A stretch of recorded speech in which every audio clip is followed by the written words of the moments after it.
Assalamualaikum warahmatullahi wabarakatuh. Para sahabat sekalian, senang sekali bisa berjumpa di channel YouTube Bidang Utama Cham Kohan. Pada kesempatan kali ini, saya mencoba mengulas kembali diskusi kami bersama Bung Melian Sori pada acara Bung Talk beberapa waktu yang lalu. Pada kesempatan tersebut, beliau menyampaikan data BPS. Yang pertama adalah jumlah penduduk miskin yang ada di Provinsi Bengkulu ini sebanyak 306.000 jiwa. Kalau dipresentasikan sekitar 15,5% jumlah penduduk miskin di Provinsi Bengkulu. Kemudian beliau coba membandingkan juga antara tahun 2020 dengan 2021 ada peningkatan sekitar 4-6 ribu masyarakat miskin yang ada di Provinsi Bengkulu. Dan Provinsi Bengkulu menduduki urutan kedua penduduk termiskin di Sumatera dan keenam penduduk termiskin di Indonesia. Kemudian pada kesempatan tersebut juga saya mencoba menyampaikan ide-ide. Nah, terkait dengan data-data tersebut, kami dari Basnas Provinsi Bengkulu melihat bahwa data itu kan sebuah data yang luar biasa. Peningkatan angka kemiskinan selama pandemi COVID-19 ini itu tidak hanya terjadi di Provinsi Bengkulu. Itu terjadi hampir di semua provinsi yang ada di Indonesia. Oleh karena itu, ini bukan sesuatu hal yang luar biasa. Namun demikian, kita dari Basnas Provinsi Bengkulu sangat concern atau ingin membantu pemerintah dalam hal penanggulangan kemiskinan, karena memang visi dari Basnas itu adalah bagaimana seorang mustahik bisa menjadi muzaki. Artinya orang yang miskin itu nanti dia tidak miskin lagi, kira-kira seperti itu kasarnya. Nah, terkait dengan yang disampaikan oleh Bung Melian ini, kita ada beberapa ide. Namun demikian, ide ini harus didukung oleh beberapa syarat. Nah, pada kesempatan kali ini kita coba membedah dulu jumlah penduduk yang ada di Provinsi Bengkulu ini. Kalau kita coba buka data BPS, data statistik, jumlah penduduk Provinsi Bengkulu ini ada sekitar 2 juta sekian jiwa. 2 juta sekian jiwa. Nah, ketika kita mau menginisiasi sebuah program, tentunya atau ada baiknya kita mengacu kepada kepala keluarga. Nah, hitungan kepala keluarga itu secara umum itu satu kepala keluarga itu adalah 4 jiwa. Maka 2 juta ini kita bagi dengan 4. Artinya penduduk Bengkulu ini jumlah kepala keluarganya ada 500.000 kepala keluarga yang ada di Provinsi Bengkulu ini. Itu yang pertama. Yang kedua, ketika kita berbicara masalah zakat, karena Basnas Provinsi, Basnas Kabupaten ini kan concernnya adalah masalah zakat. Ketika berbicara masalah zakat, tentunya yang ada di kita adalah penduduk muslim, muzaki muslim, mustahik muslim. Gitu. Nah, kalau kita coba buka data kembali, data populasi muslim yang ada di Provinsi Bengkulu itu ada sebanyak 95% dari total populasi Provinsi Bengkulu. Maka dari 500.000 KK ini kita kalikan 95%. Itulah penduduk muslim. Artinya ada 475.000 kepala keluarga muslim yang ada di Provinsi Bengkulu ini. Ini secara keseluruhan. Ini data pertama, data penduduk. Jadi ada 475.000 kepala keluarga muslim yang ada di Provinsi Bengkulu ini. Selanjutnya, terkait dengan data kemiskinan. Tadi disampaikan bahwa jumlah penduduk miskin di Provinsi Bengkulu itu ada sebanyak 306.000 jiwa. Maka ketika penduduk Provinsi Bengkulu sudah kita setarakan dengan kepala keluarga, maka penduduk miskin ini kita setarakan juga dengan kepala keluarga. Kita bagi 4 juga.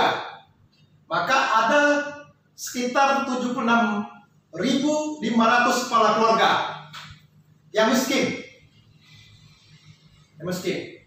Kemudian dari 476.000 kepala keluarga muslim tadi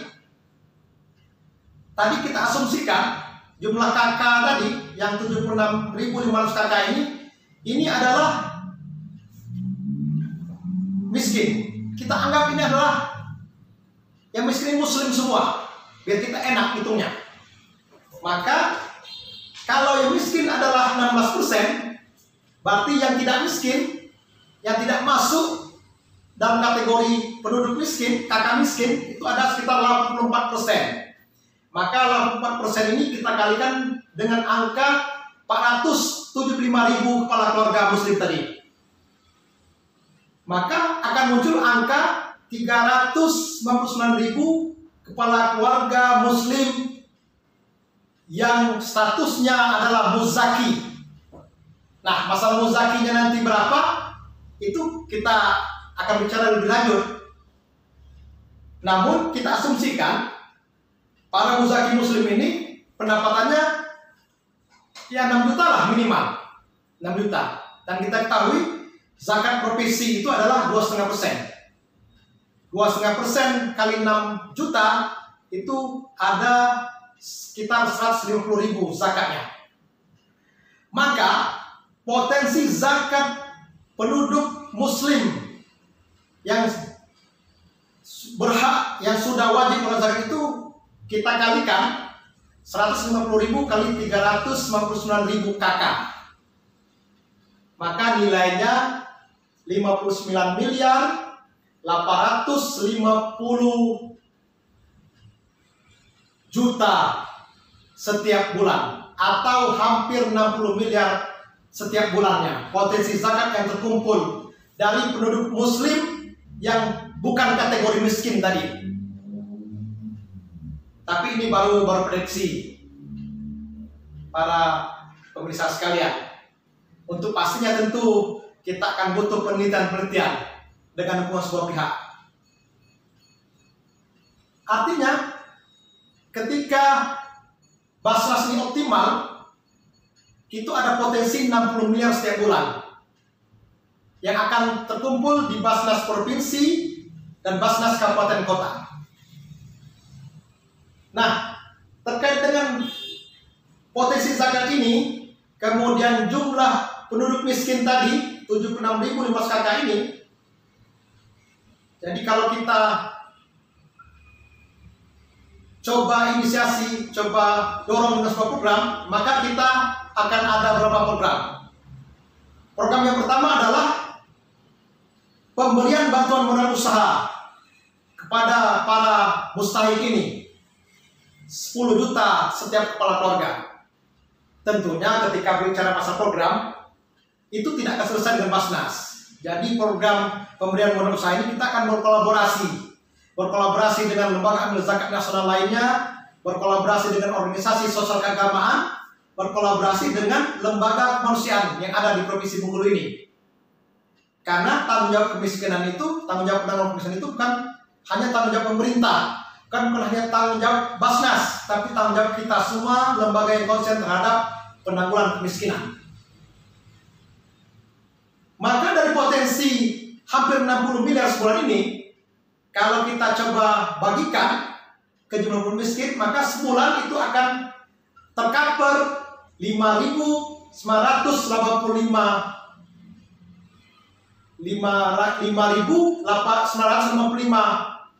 KK atau hampir 6.000 KK terbantu setiap bulan dengan bantuan usaha sebesar 10 juta setiap bulan. Nah, kalau kita coba kalikan selama setahun, ada 71.820 KK yang terbantu selama setahun. Artinya dengan jumlah KK atau penduduk miskin 306.000 jiwa tadi, itu bisa tuntas, bisa terbantukan dengan berusaha selama 13 bulan saja. Jadi bisa terbantu selama 13 bulan. Oleh karena itu, ketika pemberian bantuan modal usaha ini sudah tuntas selama 13 bulan atau 14 bulan kemudian, 14 bulan berikutnya, kita akan inisiasi program lainnya yang mendukung program pemberian bantuan modal usaha ini. Mengapa demikian? Karena setiap bulan akan terkumpul 60 miliar dari dana zakat, baik ada di provinsi, Basnas provinsi maupun Basnas kabupaten kota. Tunggu dulu. Ada syaratnya. Jadi potensi yang cukup besar ini, 60 miliar selama sebulan ini, akan tergali secara optimal jika ada dua syarat. Ada dua syarat. Yang pertama, seluruh atau mayoritas anggota Dewan terhormat di DPRD Provinsi Bengkulu sepakat dengan membuat perda pengelolaan zakat. Begitu juga dengan seluruh anggota Dewan terhormat di DPRD Kabupaten Kota di Provinsi Bengkulu sepakat membuat perda pengelolaan zakat. Kemudian Gubernur Provinsi Bengkulu sepakat membuat peraturan gubernur. Kemudian Bupati dan Wali Kota di Provinsi Bengkulu sepakat membuat perbuk dan perwal tentang pengelolaan zakat. Maka mudah-mudahan potensi zakat yang ada di ASN, baik ASN horizontal maupun ASN vertikal, kemudian di non ASN atau di swasta, di BUMN, di BUMD, di perusahaan atau di perseorangan, itu akan tergali secara optimal. Nah, pada kesempatan ini saya mau mencoba meyakinkan kepada bapak-bapak anggota Dewan yang terhormat yang berasal di partai nasionalis, tidak usah khawatir dengan perda pengelolaan zakat ini. Karena ketika potensi ini tergali secara optimal, maka saya sangat yakin sekali bapak-bapak akan terpilih periode berikutnya. Mengapa demikian? Karena anggota Dewan yang terhormat bisa merekomendasikan masyarakat dapilnya untuk meminta atau memasukkan proposal ke Basnas provinsi atau Basnas kabupaten kota yang ada. Demikian ide dari kami. Semoga ide ini direspon secara baik oleh teman-teman, baik anggota Dewan terhormat, para gubernur, para bupati dan wali kota. Karena kebangkitan zakat adalah kebangkitan ekonomi umat. Kalau umat ini sudah bangkit, ekonominya sudah bangkit, insya Allah permasalahan permasalahan sosial itu bisa terminimalisir. Demikian, assalamualaikum warahmatullahi wabarakatuh.